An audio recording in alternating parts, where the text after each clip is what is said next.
소심한 지승호 개조 프로젝트 지승호TV 시작합니다. 안녕하세요.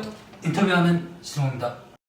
네, 이번에는 부민병원에 계신 부민병원 척추센터장으로 계신 김영정 박사님 말씀드리고 싶은데요. 제가 비욘디 채널에서 의사들을 만나서 인터뷰하는 시리즈를 하고 있습니다. 지승호가 만나는 의사들을 시리즈를 하고 있는데, 그걸 하다 보니까 내가 원고료를 받으면서 굉장히 공부를 한다는, 정말 이제 한국에서 자기 분야의 최고의 전문가들이기도 하고, 성형외과 유령수술 이런 얘기도 있는데, 2014년부터 생업을 포기하고 성형외과 유령수술 문제를 제기를 하시는 분도 계시거든요. 그래서 국정감사에 3번이나 나오셨는데, 아직도 그 문제가 해결이 안 된 걸로 알고 있는데, 어쨌든 그런 여러분들이 있는데, 이분도 김영정 박사님도 저한테는 굉장히 인상 깊게, 어떤 면에서 인상 깊었냐면, 이분이 레지던트를 4년을 떨어지고 5년 차에 레지던트 합격하셨거든요. 근데 그게 드문 일이라고 하더라고요. 레지던트를 한번 하고 나면 1년 동안 일을 했기 때문에 아주 큰 결격 사유가 없는 한 떨어뜨리지 않는다고 하는데, 4년을 하고도 이제 그 전문의를 못 따고 5년 차에 전문의가 되셨는데, 그게 좀 저는 궁금하더라고요. 그걸 그렇게 떨어지면서도 의사가 되겠다라고 고집했던 부분도 그렇고, 또 왜 그렇게까지 이분을 받아들이지 않았을까, 이런 생각도 들었는데, 이분이 학교 다니는 시절만 해도 전남 출신이 의대생 중에 1명밖에 없었다고 합니다. 원래 의대생은 졸업을 하면 공보위로 가거나 군의관으로 가거나 이제 장교로 가는데, 이분이 학교 다닐 때 그런 이유였는지는 알 수 없지만 아마 그런 이유였을 거라고 이제 짐작이 되는데, 사병으로 영장이 나왔답니다. 사병으로 영장이 나와가지고, 그때 신군부 시절이라, 서슬퍼런 시절이라 이제 학교 가가지고, 이런 게 나왔는데 어떡하죠? 그랬더니, 그 학교에서 해결해 준 게 아니고, 그거, 잘 모르겠다? 네가 알아서 이렇게 해가지고, 이제 어떻게 어렵게, 어떻게 해가지고, 이렇게 군대는 안 갔었나 본데, 그 이후로 계속 이제, 한국에서 좀 적응할 수 없는, 그리고 이분 성격이 누군가가 지시를 하면 의문이 있으면 물어봤답니다. 스승이 말해도, 선생님 그걸 왜 그렇게 해야 됩니까? 그랬더니 이제 그런 도제식 시스템에서는 그런 캐릭터가 사랑을 받기 어려울 뿐만이 아니라 굉장히 이제 미움을 받을 수밖에 없는, 아마 그런 이유라고 이제 짐작이 되는데요. 그래서 의사 활동을 하시다가 이분이 41살에 이제 미국으로 건너갈 공부를 다시 하러 갈 결심을 하거든요. 근데 미국이라는 시스템이 외국에서 받은 학위나 자격증을 인정하지 않기 때문에 다시 공부를 해야 된다고 하면, 다시 이제 그러니까 그때부터 이제 의대생이 돼가지고 다시 자격증을 따려면 이게 6년이 걸릴지 7년이 걸릴지 모르는데, 어쨌든 이분은 자기 분야에 관한 선진 의료를 좀 배우고 싶다는 거 하나하고, 그 이유도 있었겠죠. 한국에서는 아무래도 자꾸 자기를 배제하고 힘들게 하는 상황이니 내가 어쩔 수 없이 미국에 가서 도전하는 선택을 하는 게 훨씬 낫겠다라고 생각을 하셨던 것 같아요. 그래서 이제 이분이 미국에서 인정을 받으려면, 교수가 되거나 인정을 받으려면 어떻게 해야 됩니까? 라고 물어보니까 논문을 많이 써야 된다라고 얘기를 해서, 거기서 공부를 하려면 또 돈을 벌어가지고 일을 해야 되니까 수술방에서 수술방은 새벽 5시부터 이제 그러니까 새벽 5시 정도부터 준비해서 7시부터 근무해서 오후 3시까지 이제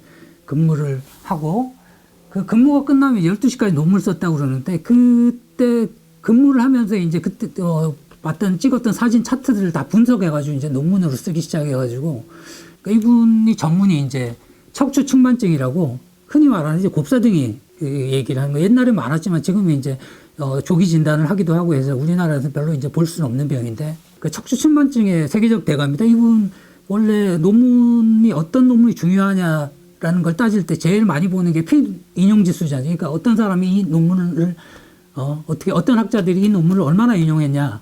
근데 그 학술지에서 뽑은 가장 많이 인용된 논문 100편을 뽑았는데, 이분의 논문이 3편이 들어가 있습니다. 그러니까 대단한 권위자인 거죠. 근데 그럼에도 불구하고, 근데 너무 이제 한국에서 배제를 당하고 그러다 보니까 마음고생을 많이 하셨는지 굉장히 겸손하시더라고요. 저 같은 사람을 인터뷰하려고 하냐, 그렇게 계속 말씀하시기도 하셨는데, 아까 말씀드렸듯이 한국은 이제 곱사등이가 별로 이제 없어진, 학계에서 원인으로 추정하는 것만 해도 200가지 정도가 된다고 하더라고요. 그러면 이제 이게 200가지나 된다는 거는 사실상 원인이 뭔지 모른다는 얘기랑 똑같다는 그건데, 그래서 아직도 이제 그 유전적 요소가 좀 있는 것 같으나 확실하지는 않고 이제 잘 모른다고 하는데, 그래서 이분이 해외 봉사를 굉장히 많이 가십니다. 그러면서 그 이유에 대해서 이제 우리도 외국에서 어려운 시절에 외국에서 선교사들이 와가지고 의학 정보를 주기도 했고, 뭐 병원을 만들기도 하고 굉장히 많이 도움을 받았기 때문에 이제 우리도 해외에 가서 봉사할 때가 됐다라고 하시면서 2달 정도는 이제 그 뭐 미얀마나 베트남, 뭐 아프리카 이런 데를 가신다고 하는데, 근데 그쪽에는 아직도 그런 환자들이, 그러니까 168도 정도 되는 환자까지 자기가 수술했다라고 이제, 그러니까 168도라면 이제 180도니까 거의 이제 척추가 거꾸로 서 있는 그런 환자들인데, 그게 이제 굉장히 2가지 면에서 이제 중독성이 있다고. 자기가 정말 그 사람들은 간절한 사람이니까 너무 고마워하다 보니까, 내가 정말 이런 정말 귀중한 사람이고 내가 이렇게 누군가한테 도움을 줄 수 있는 사람이구나라고 하는 그 면이 있고, 또 한 면에서 이제 의학적인 측면에서 볼 때는 그 환자를 많이 보다 보면 새로운 환자를 보게 되고 이러다 보니까 의학의 발달이라는 건 어떻게 보면 그런 걸 통해서 옛날에 좀 731 부대나 이런 거 진짜 무식하던 잔인하던 시절에는 사람을 막 진짜 그 실험적으로 쓰기도 했지만, 그런데 지금은 이제 동물 실험도 이제 조심해야 되는 시대이기 때문에 그런 환자들을 통해서 이제 의학도 발전할 수 있고 이런 측면도 있다. 뭐 이렇게 또 말씀도 하셨고요. 또 외교적인 측면에서도 굉장히 중요하다라고 이제 그 말씀을 하시더라고요. 아무래도 외국 가서 환자를 많이 보시고 이제 중국에도 또 많이 왔다 갔다 하시면서 이제 환자를 보셨던 것 같은데, 그 중국은 그 한계 성이, 중국의 한계 성이 아프리카 2나라를 맡아가지고 거기서 의료 지원을 해준다고 합니다. 그러니까 지금은 어떻게 보면 중국이 아프리카에 상당한 영향력을 미치고 있다는 게 이제 그런 부분들을 10몇 년 전부터 차근차근 해 나갔기 때문에 그 자기를 치료해주고 이런 의사가 있는 나라다 보면 당연히 그 사람들의 호감이 갈 수밖에 없을 거고 영향력이 있을 수밖에 없겠죠. 군대만 가봐도 사실 군의관은 계급은 낮지만 사실 직업 군인도 아니고 그렇기 때문에 또 별들도 별로 이렇게 별들 눈치도 안 보고 뭐 오히려 그 별들이 아픔이 와가지고 뭐 링게를 놔달라고 뭐 이렇게 할 정도니까 그런 부분도 얘기를 듣고 많이 고려해야 될 부분이 아닌가라는 좀 생각이 들었고요. 또 그분이 이제 미국에서 교육을 하면서 가장 인상적이었던 게, 우리는 주입식 좀 강압적인 부분이 있지 않습니까? 좀 요즘 많이 바뀌었다고는 하지만, 근데 거기는 그러니까 레지던트 중심이라고 하더라고요. 레지던트들끼리 모여가지고 이렇게 해가지고 이렇게 하면 어떨까라고 이제 회의를 하고 뭐 어떤 결정을 하면 교수는 그걸 도와주는 사람이지 지시를 하는 사람이 아니다라고. 그러다 보니까 그런 교육을 자기가 거기서 받고 또 하기도 하고 하다 보니까 내가 받았던 교육이 좀 이상했던 거 아닌가 뭐 이렇게 좀 생각이 들기도 했고, 거기서는 스승하고 제자가 수술을 해도 한쪽은 오른쪽을 꼬매고 한쪽은 왼쪽을 꼬매지 그냥 대충 자기가 이제 할 것만 하고 이제 딱 나가버리고 나머지 뒷마무리만 이제 후배 의사들한테 시키는 그런 문화는 아니라고 하더라고요. 근데 거기에서 이렇게 감명을 받았다고. 이분이 이제 2012년도에 컬럼비아대 그 교수가 됩니다. 자기는 이제 교수는 못 될 줄 알았는데, 그러니까 논문 인정을 받은 거죠. 논문 인정을 받고 그 권위, 그러니까 그 미국의 주류 사회가 상당히 메타적인 부분도 있고 인종차별적인 요소도 없지 않아 있지만 실력이 확실하게 있으면 인정을 해준다. 그때부터는 이제 이너서클로 인정을 해준다는 건데, 이분이 이제 그 2012년부터 이제 콜롬비아 대 아이비리그 대학이지 않습니까? 어떻게 보면 뭐 정말 기적 같은 일이죠. 이게 41살에 새로 미국에 가서 의사 자격증 그때부터 이제 공부를 해서 따서 아이비리그 대학의 교수가 됐는데, 이분이 그 자리를 놓고 작년 1월 달에 이제 한국에 다시 돌아오셨거든요. 그 이유가 이제 자기가 일할 기간이 10년 정도 남은 것 같은데, 그동안 내가 외국에서 배운 이런 지식이나 기술 같은 거를 한국에 이제서 일하면서 알려주고 뭐 그런 게 보람 있는 일일 것 같다. 뭐 이렇게 얘기를 하셔서요.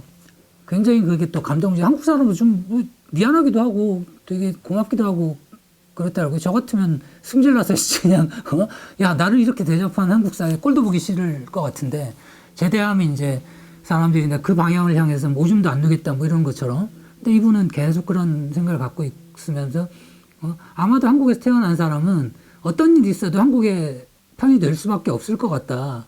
근데 일부 엘리트들 생각하면서 정말 한국에서 누릴 거 다 누리고 그런 사람들이 한국 뒤통수를 치고 이런 사람들을 보다가 와 이렇게까지 그 자기 어떻게 보면 당했다면 당한 건데 아직도 이제 한국을 위해서 뭘 해야 되겠다라고 결심을 하고 이렇게 돌아오셨다는 거에 대해서 되게 그 감동적이었고요. 그리고 이분이 또 하시는 말씀이 그런 이유 때문에 한국 사람들 어디간 한국 사람 편을 들 수밖에 없기 때문에 모험을 많이 해라. 외국 유학도 많이 가고 외국에서 새로운 그런 것도 많이 시도해보고 그게 다 이제 한국의 자산으로 남는 거다. 그렇게 해갖고 그 사람이 결국 거기서 뭔가 이뤄내면 그게 다 한국의 자산이기 때문에 그런 도전과 시도를 많이 하라고 조언을 해주셨는데 그 부분도 굉장히 감명 깊었습니다. 그래서 저는 이런 분들과 뭐 의사파업 때도 그랬지만 한국이 불신 비용이 큰 사회지 않습니까? 서로 못 믿기 때문에 제가 아는 일은 뭐든지 그냥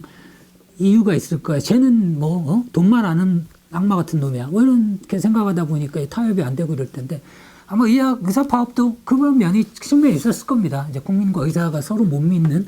근데 제가 이제 의사분들을 쭉 만나면서 물론 이제 어느 직업군이나 그런 분들이 당연히 있을 수 있겠죠. 근데 생각보다 정말 의사분들이 사람들의 건강이나 이런 부분에 대해서 물론 요즘 젊은 사람들은 뭐 피부과나 뭐 이런 좀 편한 과를 선택하고 이제 그거는 이제 의사들만의 문제는 아니거든요. 요즘 뭐 세대가 다 그렇게 변했으니까요. 근데 이런 의사들도 있다. 그리고 이런 분들을 그만 믿고 소통을 할 수 있다면 사람들이 의사를 못 믿으면 환자한테 손해고 병원 갔다가도 이 새끼 못 믿겠어 그러면 또 딴 병원 가서 진료를 받다 보면 그동안에 받았던 어떤 그 진료가 쌓이지 않고 그냥 날아가 버리는 상황이 될 수도 있기 때문에 저는 지난번에 말씀드린 홍익걸 박사의 비욘드 채널과 함께 이런 분들의 얘기가 서로 이제 의사와 환자가 서로 믿고 건강에 대해서 같이 얘기를 할 수 있는 사회가 되는데 좀 밑거름이 됐으면 좋겠습니다.